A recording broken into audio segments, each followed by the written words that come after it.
Hi friends, இந்த மாதிரி மல்லி சட்னி அரைச்சி பார்த்துருக்கீங்களா? இது எங்களோட அமுதவள்ளி அக்காவோட ஸ்பெஷல் சட்னி. இந்த மாதிரி நீங்கள் செஞ்சு பாருங்கள் ஃப்ரெண்ட்ஸ். ரெசிபி ஃபுல்லாக நான் டீட்டெயில்டாக கொடுத்துருக்கேன். அந்த அக்கா செய்யறதுல இந்த சட்னி எனக்கு ரொம்ப பிடிக்கும். அதுவும் ஹோட்டலில் சாப்பிட்ற மாதிரியே செம்ம டேஸ்டியாக இருக்கும்.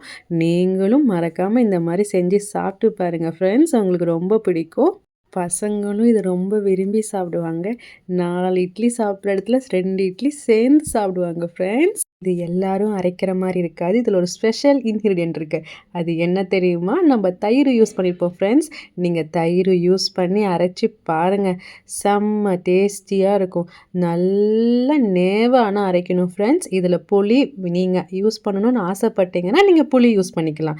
ஆனால் நீங்கள் கேர்டு யூஸ் பண்ணி சாப்பிட்டு பாருங்கள் ஃப்ரெண்ட்ஸ். தாளிப்பு கூட தேவையில்லை, செம்மையாக இருக்கும். பாய் ஃப்ரெண்ட்ஸ், நம்ம எப்போவும் பாசிட்டிவாகவே யோசிப்போம். மறக்காமல் சப்ஸ்கிரைப் பண்ணுங்கள்.